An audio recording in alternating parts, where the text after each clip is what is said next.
Dalili 7 za watu wasiokuhitaji kwenye maisha yao. Kuna tofauti kubwa sana kati ya mtu anayekuthamini na mtu anayekuvumilia tu. Na mara nyingi tofauti hii haionekani kwa maneno, inaonekana kwenye matendo. Wapo watu wanaweza kucheka na wewe, kuongea na wewe, hata kukutafuta mara chache, lakini ndani yao hawakuoni kama sehemu muhimu ya maisha yao. Hawakuoni kama mtu wa lazima. Na ukweli ni huu, sio kila mtu anayekuwepo karibu yako anakuhitaji kweli. Hii sio sababu ya kuumia, bali ni somo la kujitambua na kujilinda.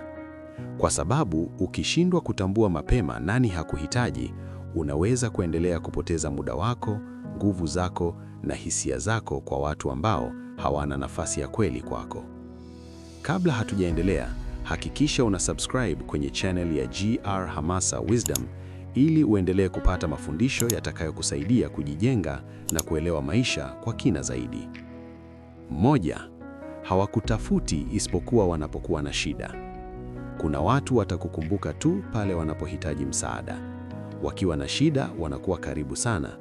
Wanakupigia simu, wanakuonyesha upendo na wanakuona muhimu sana. Lakini matatizo yao yakishaisha, wanapotea. Hawakujali hali yako, hawajui unaendeleaje, wala hawafikirii kukutafuta. Hii inaonyesha wazi kuwa hawakuhitaji wewe, walihitaji kile ulichokuwa nacho. 2. Hawajali hisia zako wala muda wako. Mtu anayekuhitaji kweli hawezi kupuuza hisia zako kirahisi, lakini mtu asiyekuhitaji ataongea au kutenda bila kujali kama anakukwaza au la. Unaweza kumsubiri kwa muda mrefu, akachelewa bila hata kujali.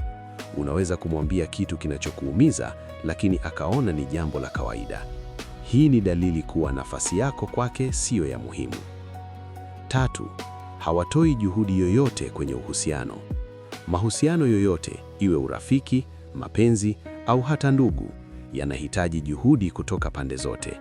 Lakini ukiwa na mtu ambaye kila kitu unafanya wewe, wewe ndiye unapiga simu, wewe ndiye unaanzisha mawasiliano, wewe ndiye unajaribu kurekebisha mambo, hapo kuna tatizo. Mtu anayekuhitaji hatakuacha ubebe mzigo wa uhusiano peke yako. 4. Wanakukumbuka tu pale wanapokuwa bored au wapweke. Kuna watu ambao wanakuona kama chaguo la mwisho. Wakiwa na watu wengine hawakujali kabisa.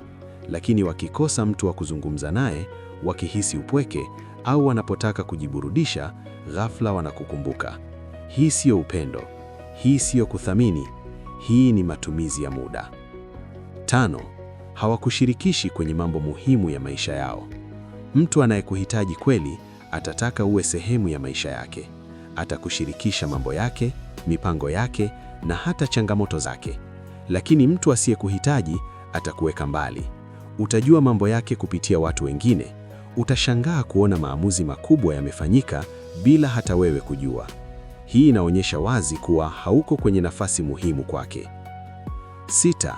Wanakupuuza lakini wanatarajia uwajali wao. Hii ni tabia ya watu wengi wasiohitaji wengine. Wanakupuuza, hawakutafuti, hawakujali, lakini pale wanapokuhitaji, wanataka uwepo wako uwe wa haraka na wa dhati.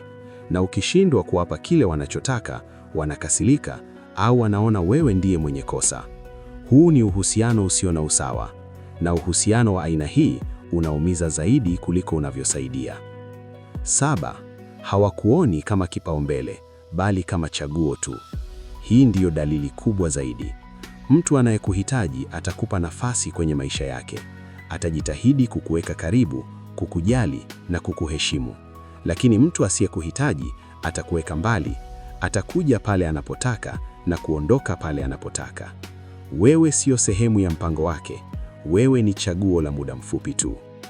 Na sasa sehemu muhimu zaidi. Kujua nani hakuhitaji sio chuki, ni hekima. Sio lazima ubaki kwenye maisha ya mtu ambaye haoni thamani yako. Sio lazima ujilazimishe kukaa mahali ambapo uwepo wako haujali. Jifunze jambo hili mapema. Usilazimishe nafasi kwenye maisha ya mtu ambaye hakukuwekea nafasi. Linda muda wako, linda hisia zako, linda thamani yako. Kwa sababu ukweli ni huu.